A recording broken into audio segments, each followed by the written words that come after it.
Hello friends, आप सब लोगों का स्वागत है हमारे यूट्यूब चैनल पर। तो आज हम देखेंगे कक्षा 6 का अक्षरा हिंदी यूपी बोर्ड का पाठ 16।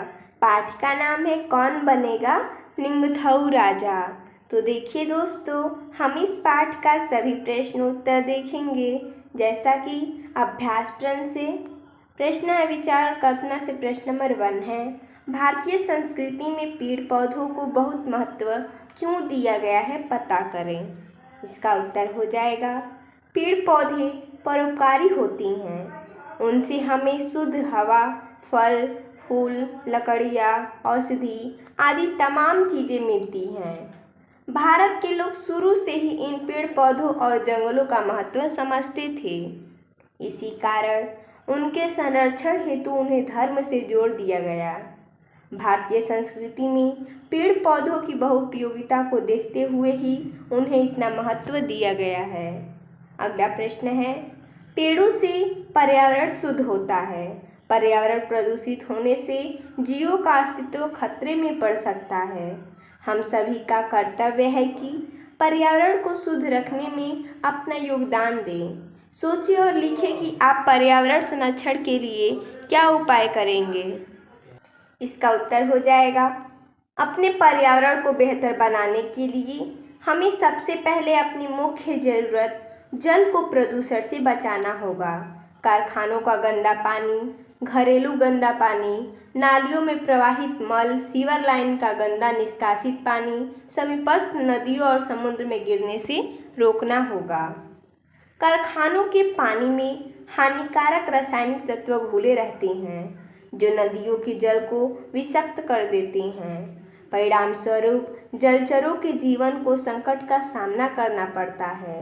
उसी प्रदूषित पानी को सिंचाई के काम में लेते हैं, जिससे उपजाऊ भूमि भी विषैली हो जाती है। उसमें उगने वाली पेड़ पौधे, फसल व सब्जियां भी पौष्टिक तत्वों से रहित हो जाती हैं। इसलिए हमें पौधा लगाने से पहले वह जगह तैयार करना आवश्यक है जहां वह विकसित व बड़ा होगा। अगला प्रश्न है 3 नंबर, इस कहानी में निंगथऊ राजा के चुनाव के बारे में बताया गया है। बताइए आपके यहाँ किन किन का चुनाव किया जाता है, यह हमारा प्रश्न है। अगला है, चुनाव किन किन तरीकों से किया जाता है, हमें किस प्रकार के व्यक्ति का चुनाव करना चाहिए। उत्तर हो जाएगा इसका पहले का, हमारे यहाँ प्रधानमंत्री, मुख्यमंत्री सहित विभिन्न मंत्री और मुखिया आदि का चुनाव होता है। चुनाव मतदान द्वारा किया जाता है। दूसरे का हो जाएगा आंसर। अगला है ग नंबर का हो जाएगा उत्तर, हमें ईमानदार, कर्तव्यनिष्ठ और कर्मनिष्ठ व्यक्ति का चुनाव करना चाहिए। अगला प्रश्न है 4 नंबर, आप क्या क्या करेंगे कि पशु पंछी आपसे प्यार करने लगे, आपके आसपास हरियाली फैल जाए।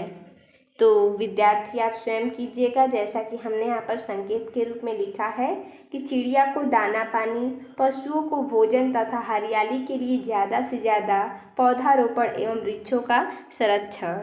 अगला प्रश्न है लोक कथा से प्रश्न नंबर 1 है, राजा के बच्चों के नाम क्रमशः थे। विकल्प है साना जाऊबा, साना तोम्बी, साना इमा और साना तोम्बा। विकल्प ख साना जाऊबा, साना तोम्बी, साना इमा और साना तोम्बा। विकल्प ग साना जाऊबा, साना इमा, साना तोम्बी और साना तोम्बा। विकल्प घ है साना जाऊबा, साना इमा, साना तोम्बी और साना तोम्बी। इसका सही हो जाएगा विकल्प घ, यानी कि साना जाऊबा, साना इमा, साना तोम्बा और साना तोम्बी। अगला प्रश्न है 2 नंबर, जब निंगथऊ और लेइमा तुंगे निंगथऊ का चुनाव कर रहे थे, उस समय सानातोम्बी की आयु थी। विकल्प है 4 वर्ष, 6 वर्ष, 5 वर्ष, 12 वर्ष। तो इसका सही हो जाएगा विकल्प ग, यानी कि 5 वर्ष। जब निंगथऊ और लेइमा तुंगी निंगथऊ का चुनाव कर रहे थे, उस समय सानातोम्बी की आयु 5 वर्ष थी। अगला देखते हैं प्रश्न 3, किस राजकुमार ने तुंगी निंगथऊ बनने के लिए क्या काम किया, तीर के निशान से मिलाइए। जैसा कि हमने यहाँ पर मिलाया है, यहाँ पर राजकुमारों का नाम दिया गया और यहाँ पर कार्य दिया गया, हमें तीर के निशान से लगाना है कि कौन से राजकुमार ने कौन सा कार्य किया था। जैसा कि सनाचाउबा, पेड़ को भेद कर उसके अंदर से निकलना इनका कार्य था। सनायाइमा, ये पेड़ के ऊपर से छलांग लगाए थे। सनातोम्बा, पेड़ को उखाड़ दिए, इनका कार्य था।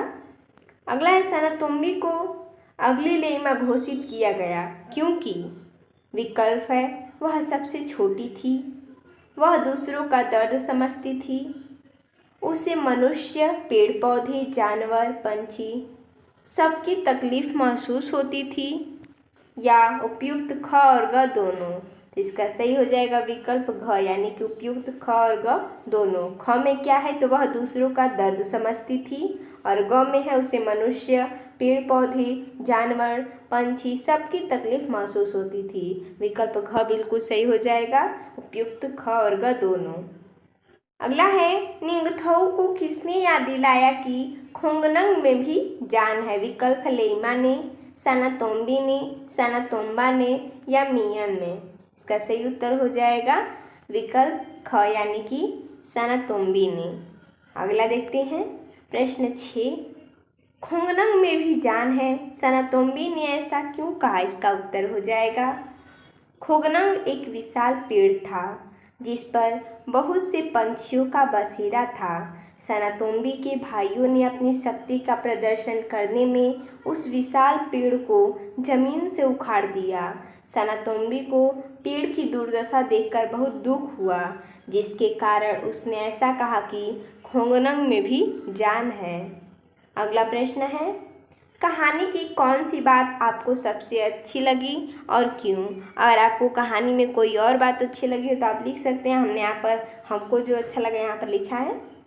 कहानी में सनातोम्बी का पेड़ खोंगनंग के लिए उदास होना और निंगथौ द्वारा उसकी इस तकलीफ को समझते हुए उसे अगली लेइमा घोषित करना मुझे सबसे अच्छी बात लगी, क्योंकि इससे यह स्पष्ट होता है कि निंगथौ एक उदार और प्रजावत्सल्य शासक था और उसने राज्य को दोबारा अपनी जैसी एक शासिका प्रदान की। अगला प्रश्न है भाषा की बात से प्रश्न नंबर 1 है, तुंगी, थाउरो, खोंगनंग शब्दों को खोजकर इनका हिंदी अर्थ लिखिए। जैसा कि हमने यहाँ पर लिखा है, तुंगी का अर्थ होता है युवराज, थाउरो का सावास, खोंगनंग बरगद जो कि पेड़ है, बरगद का पेड़। खोंगनंग का अर्थ होता है बरगद। अगला प्रश्न है 2 नंबर, 2 वाक्यों की रचना आप भी कीजिए जिसमें एक ही क्रियापद से दोनों वाक्यों का अर्थ स्पष्ट हो रहा हो। जैसा कि हमने यहाँ पर किया है। पहला वाक्य, हमें दूसरों का भला करना चाहिए, सिर्फ मनुष्य का नहीं, पशु और पंछियों सहित सभी जीवों का। और दूसरा वाक्य, तुम्हें सबसे हिल मिलकर रहना चाहिए, सिर्फ अपनों से नहीं परायों से भी। अगला है प्रश्न 3, इस कहानी में आए हुए मुहावरों को छांटकर इनका अपने वाक्यों में प्रयोग कीजिए। जैसा कि मुहावरा है सिर चूमना, यानी कि प्यार करना। वाक्य प्रयोग हो जाएगा, सिर चूमने से प्यार प्रकट होता है। अगला है हक्का बक्का रह जाना, यानी कि अचरज में होना। वाक्य प्रयोग हो जाएगा, राजा की घोषणा सुनकर सब मंत्री हक्के बक्के रह गए। अगला है पलक झपकते ही कार्य करना, यानी कि अति शीघ्र कार्य करना। इसका वाक्य प्रयोग हो जाएगा, उसने पलक झपकते ही दौड़ जीत ली। तो देखिए दोस्तों, इसमें इतना ही प्रश्न दिया था। तुम्हें इतना तब तक के लिए धन्यवाद दोस्तों।